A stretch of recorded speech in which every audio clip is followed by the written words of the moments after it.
வணக்கம் நண்பர்களே. என்னுடைய பெயர் டி.என். மகேஷ். ஸோ எனக்கு சின்ன வயசுல இருந்தே பார்த்தீங்கன்னாக்கா, ராமாயணம், மகாபாரதம் இதெல்லாம் ரொம்ப எனக்கு ஆசை உண்டு. ஸோ அந்த மாதிரி நான் வந்துட்டு படிச்சுட்டு வந்தபோது, நிறைய விஷயங்கள் படிச்சிருக்கேன். ஆனா படிக்காத விஷயம் ரொம்ப ரொம்ப நிறைய இருக்கு. ஏன்னா சிவர் சார் சொல்ற மாதிரி இந்து மகா சமுத்திரம் இது ஆக்சுவலா. ஸோ அது முடிவே கிடையாது. ஆனா இந்த இந்து தர்மத்தை பத்தி நான் படிக்க ஆரம்பிச்சது எப்படின்னு கேட்டீங்கன்னாக்கா, அது கிண்டல் பண்ணணும்னு எண்ணத்துல தான் ஆரம்பிச்சேன் நான். ஸோ அப்போ வீட்ல தாத்தா வாங்கி வச்ச புஸ்தகங்கள்லாம் இருந்தது. அந்த புஸ்தகங்கள்லாம் எடுத்து வச்சுட்டு, அதாவது இந்து மத சம்பந்தமான புஸ்தகங்கள் எடுத்து வச்சுட்டு, அத கிண்டல் பண்ண தான் எடுத்து வச்சு படிச்சேன். படிக்க படிக்க எனக்கு ரொம்ப பிரமிப்பா இருந்தது. அவ்வளோ விஷயங்கள் இதுல கொட்டி கிடக்குது. ஸோ என்னால முடிஞ்சது யூடியூப்ல சொல்லலாம் அப்படின்னு முடிவு பண்ணி நான் ஆரம்பிச்சிருக்கிறேன். எனக்கு உங்க அனைவருடைய ஆதரவும், நல்லாசியும் வேண்டும். சரிதானுங்களா? ஸோ இப்போ வந்துட்டு சும்மா ஸ்டார்ட் பண்ணியிருக்கோம். போவோம் நம்ம. போக போக பார்ப்போம். இப்போ எது தர்மம் அப்படின்னு பார்க்க போறோம். அதாவது சதுர்வித புருஷார்த்தம். அதாவது அடைய தகுந்த இலக்குகள் 4. சரிங்களா? அது என்னது? தர்மம், அர்த்தம், காமம், மோட்சம். இந்த 4. இதே திருவள்ளுவர் என்ன சொல்லியிருப்பாரு? அறம், பொருள், இன்பம்னு 3 பால் எழுதியிருப்பாரு. அதான் தர்மங்கிறது அறம், அர்த்தம்ன்றது பொருள், காமம்ன்றது சரி. அதுதான் காமத்தை பால்னு பிரிச்சிருக்காங்க. அதாவது ஆசைப்படுறத அனுபவிக்க, வாழ்க்கையை அனுபவிக்கிறது. சோ இது தவிர இது 3ம் பண்ணிட்டு 4வதா ஒண்ணு புருஷார்த்தம் ஒண்ணு இருக்குது. அது பேர் என்னன்னு கேட்டீங்கன்னா மோட்சம். மோட்ச தர்மத்தை பத்தியும் பேசணும். திருவள்ளுவர் இதை பத்தி தான் பேசியிருக்காரு. தர்ம, அர்த்த, காமம் தான் பேசியிருக்காரு. மோட்சத்தை பத்தி அவரு இடையிடையே சொல்லி வர்றாரு. இடையிடையே துறவுன்றதை பத்தி சொல்றாரு. சோ அதுலயே பாத்தீங்கன்னா விதி அப்படின்ற ஒரு வருது. இதெல்லாம் இடையிடையே வந்தாலும் கூட பாத்தீங்கன்னாக்கா, சோ அவர் மோட்சத்தை பத்தி அவர் சொல்றாரு, என்ன சொல்றாரு? தனியா ஒரு பால் எழுதல. அதாவது வையத்துள் வாழ்வாங்க வாழ்பவன் வானுரையும் தெய்வத்துள் வைக்கப்படும்னு சொல்றாரு. சோ அங்கேயே அவர் சொல்லிறாரு. ஒரு மோட்சம் பத்தி ஒரு எப்படி வாழணுங்கிறது சொல்றாரு தவிர, அதை வந்துட்டு இந்த 3 தடவை முடிச்சுக்கிறார். நிறைய பேருக்கு ஒரு டவுட் இருந்தது. உண்மையிலே திருவள்ளுவர் 4 எழுதினாங்க. 4 பால் எழுதியிருக்காரு. 3 பால் தான் கிடைச்சிருக்குதா? அப்படின்ற ஒரு டவுட் வந்துட்டு சந்தேகம் இன்னி வரைக்கும் இருக்குது. ஆனா பாத்தீங்கன்னாக்கா, சரபோஜி மகாராஜா சரஸ்வதி மஹால்ல அவர் வந்துட்டு பாத்தீங்கன்னாக்கா, நிறைய ஓலைச்சுவடிகள்லாம் வாங்கி இருக்கிறார். சோ அப்ப வந்துட்டு என் கையில ஓலைச்சுவடி இருந்தது. உங்க கையில ஓலைச்சுவடி இருந்ததுன்னு சொன்னா, எத்தனை பேர் நீங்க கொடுக்கலாம். குடுத்தீங்கன்னா, அது ஏதோ ஒரு அன்னைக்கு டேட்ல ஒரு 2 பைசா, 2 அணா, 3 அணா சம்திங் ஏதாவது போட்டு குடுத்துருப்பாங்க. ஓலைச்சுவடிக்கு குடுத்துருப்பாங்க. சோ அப்படி பத்திரப்படுத்தி வச்ச நிறைய ஓலைச்சுவடிகள் இருக்கு. அதுல 6 வந்துட்டு திருக்குறள் அப்படின்னு 6மே முப்பால் தான் இருக்குது. 4வது பால் இல்ல. சோ இதுல என்ன தெரியுது? சரபோஜி மகாராஜா 300 வருஷத்துக்கு முன்னாடி வாழ்ந்திருக்காரு. அவ்வளவுதான். 250 வருஷத்துக்கு முன்னாடி வாழ்ந்திருக்காரு. அவ்வளவுதான் வச்சுக்கோங்களேன். சோ கர்நாடிக் யுத்தத்துல எல்லாம் அவர் கலந்துருக்காரு. சோ அப்படி இருக்க சொல்ல ஃபேர்லி இனஃப் 3 பால் தான் அவர் எழுதியிருக்காரு அப்படின்ற ஒரு முடிவுக்கு நம்ம வரலாம். சோ அறத்துப்பால், பொருட்பால், காமத்துப்பால். அறம் என்பது என்னது? திருக்குறள் நிறைய சொல்லியிருக்காரு. பார்ப்போம் நம்ம. எனக்கு திருக்குறள் ரொம்ப பிடிக்கும் எனக்கு. எனக்கு அவர் திருவள்ளுவர் வந்துட்டு பாத்தீங்கன்னா என்னுடைய இன்னொரு தந்தை போல எனக்கு. சரிங்களா? நான் உண்மையாவே சொல்றேன். ஏன்னு கேட்டீங்கன்னாக்கா, திருக்குறள்லாம் ரொம்ப ரொம்ப பிடிக்கும். நிறைய விஷயங்கள்லாம் தெரிஞ்சுட்டு இருக்கேன். ஸோ எது தர்மம்? எனக்கு தெரிஞ்ச அளவு சொல்றேன். அது ரொம்ப பெரிய விஷயங்க. பெரிய பெரிய ஞானிங்க தான் முழுசும் சொல்லக்கூடிய தகுதி பெற்றவங்க. நான் என் லெவல்ல ஏதோ சொல்ல ட்ரை பண்ணேன். நிறைய குற்றம் குறைகள் இருக்கும். அதுவும் பொறுமையா இருந்து கேட்டுக்கங்க.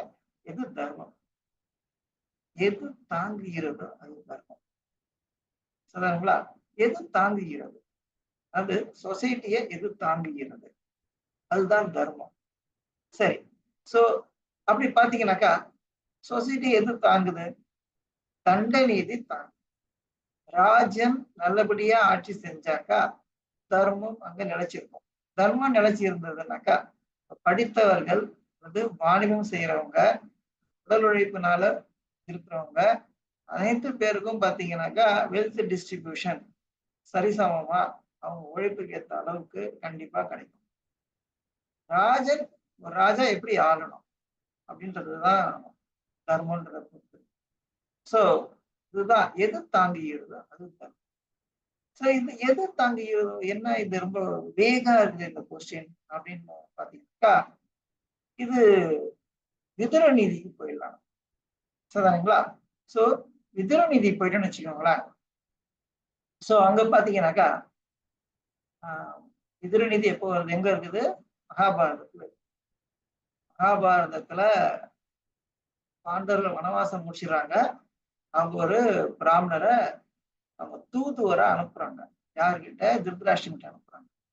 நீங்க சொன்னபடி நாங்க வந்துட்டு வனவாசம் எல்லாம் முடிச்சிட்டோம், அஜ்ஞாதவாசம் எல்லாம் முடிச்சிட்டோம் நாங்க. சோ இப்ப வந்துட்டு எங்க ராஜ்யத்தை நீங்க சொன்னபடி திருப்பி கொடுத்துருங்க அப்படின்னு ஒரு சாந்தமா கேட்கறதுக்காக ஒரு பிராமணன் அனுப்புறாங்க. அதுக்கு பிரதியா அவர் என்ன பண்றாரு, திருதராஷ்டிரன் என்ன பண்றாரு, நானே ஒரு தூதா சஞ்சயனை அனுப்புறேன்னு சொல்லிட்டு சஞ்சயனை திருப்பி அனுப்புறாரு. அந்த கதை பெரிய கதை. சஞ்சயன் போயிட்டு பேசுவான். அப்போ பேசி முடிச்ச பிறகு தர்மபுத்திரன் கேட்பான், என்ன இவரு இந்த மாதிரி எங்க பெரியப்பா வந்துட்டு ஒரு தூது அனுப்புறாரு அப்படின்ற மாதிரி, இந்த தூத்துக்காகவே அவர் மேல படையெடுக்கலாமா அப்படின்ற மாதிரி விஷயம் கிடைக்கும். அவசரப்படாது அப்படின்னு சொல்லிட்டு சொல்லிடுறாரு. அப்புறம் சொல்லிட்டு நானே வரேன், நீ சொல்லிட்டு ராஜா கிட்ட போய் சொல்லு, நானே வந்து தூது பேசுறேன்னு சொல்லிட்டு கிருஷ்ணன் சொல்லிடுறாரு. சஞ்சயன் வரான், திருதராஷ்டிரனுடைய இடத்துக்கு சஞ்சயன் வரான். வந்துட்டு நீ எல்லாரும் பண்ணணும் அப்படின்னு அமைதி ஓப்பன் ஹால்ல ஓப்பன் ஹவுஸ்ல திட்டுறான். அதை கேட்டுட்டு திருதராஷ்டிரனுக்கு டென்ஷன் ஆயிரும். அவர் என்ன பண்றாரு, நைட்டு தூக்கம் வர மாட்டேங்குது. அப்போ போயிட்டு விதுரனை கூட்டுவார். விதுரன் அப்போ நிறைய கதை சொல்லுவாரு. அப்போ சொல்லுவாரு, தர்மம்ன்றது என்னன்னு கேட்டீங்கன்னாக்கா, உண்மையை மட்டும் பேசுறது தர்மம். தர்மம். சோ உண்மையை மட்டுமே பேசுவது தர்மம். சரி பேசு. அப்புறம் நன்மை தரக்கூடிய உண்மையை பேச வேண்டும். நீ பேசுறப்ப அந்த உண்மையினால நல்லது நடக்குதான்றத பார்க்கணும். அப்படி நல்லது தரக்கூடிய உண்மையை மட்டும் நீ பேசணும். சரி, ரெண்டாவது கண்டிஷன். சரி, அப்பனா உண்மையா இருக்குது ஆனா நன்மை தராது, பேசாத பேசாத. ஒரு உண்மை நன்மை பயக்கவில்லை அந்த உண்மையை பேசாதே. சரிங்களா? அதே ஒரு பொய் அது நன்மை பயக்குமெனின் பொய்யையே உண்மையாக பாவித்துக் கொண்டு நீ பொய்யையே பேசு அப்படிங்கிறாரு. ஃபர்ஸ்ட் கண்டிஷன் வந்து உண்மை மட்டும் பேசு. எல்லா கண்டிஷனும் உண்மையை சொல்லிட்டு இருந்தோம்னு வச்சுக்கீங்களேன், வேலைக்காக. நம்மளுக்கு எதிராளி சீக்கிரம் உண்மையதான் பேசணும்னு சொல்லிட்டு நம்ம வார்த்தையை வச்சு நம்மள அடிச்சு கொண்டுவோம். சோ இதுக்கு நெக்ஸ்ட் வந்து நன்மை தரக்கூடிய உண்மையை பத்தி பேசு. நீ சொல்லக்கூடிய ஒரு பேஷண்ட் கிட்ட போயிட்டு டாக்டர் உண்மையிலே சீரியஸா இருப்பான், நீ இன்னும் கொஞ்ச நாள் 2 hours தான் இருக்க போற அப்படின்னு சொல்லிட்டு, இல்ல 2 days தான் இருக்க போற அப்புறம் செத்துருவேன்னு சொல்லி டாக்டர் சொன்னாங்க, அப்படியே அன்னைக்கே செத்துருவான், அப்படியே செத்துருவான். நீ இல்ல கவலைப்படாதீங்க, நல்லா ஆயிடும். டாக்டருடைய தர்மம் அது. மருந்து கொடுத்துருங்க, தைரியமா இருங்க அப்படின்றது டாக்டருடைய தர்மம். சோ அப்போ அவர் என்ன பண்றாரு, மருந்து கொடுத்துருங்கன்றாரு, தைரியமா இருங்கன்றாரு. அது உண்மை. சரிதானுங்களா? சோ அது வந்துட்டு டாக்டருடைய தர்மம். இப்போ இப்போ அது அவர்கிட்ட போயிட்டு, இல்ல நான் வந்துட்டு சொல்லிட்டேன், இன்னும் சான்சஸே கம்மி, சீக்கிரம் வந்து கொடுப்பேன் அப்படின்னு சொன்னா அப்படியே செத்து கொடுக்கும். அது வந்து நன்மை தரக்கூடிய உண்மை கிடையாது, அதனால பேசாது. சோ ஒரு உண்மை நன்மை பயக்காதே உண்மையை பேசாது. ஒரு பொய் நன்மை பயக்குமெனின் பொய்யே உண்மை என்று பேசு. இதுதான் கண்டிஷன். சரி, இதனால என்னங்கன்னாக்கா, எனக்கு லாபம் இருக்குதா? எனக்கு லாபம் வந்தா ரொம்ப சந்தோஷமாச்சு, நான் எல்லா பொய்யும் சொல்லிட்டு நான் வந்துட்டு தர்மத்துல இருந்து விலகலான்னு சொல்லிட்டு போயிடலாமே, அப்படி கிடையாது. அதாவது இந்த தர்மங்கள் எல்லாம் பொதுவா மக்களுக்கு உபயோகமா இருக்குமா அப்படின்றத பார்க்கணும். அடுத்தவங்களுக்கு உபயோகமா இருக்குமா அப்படின்றத பார்க்கணும். அதுதான் வந்துட்டு தர்மத்துக்கான அளவுகோல். நான் எனக்காக நான் பொய் சொல்லுவேன், அது தர்மத்தின்படி நான் பொய் சொல்லணும் நானு அப்படின்ட்டுலாம் நம்ம வந்துட்டு தர்மத்தை வளைக்க முடியாது. சரிங்களா? அதான் சொல்லுவாங்க, தர்மோ ரக்ஷத்தி ரக்ஷித்தக அப்படின்னு.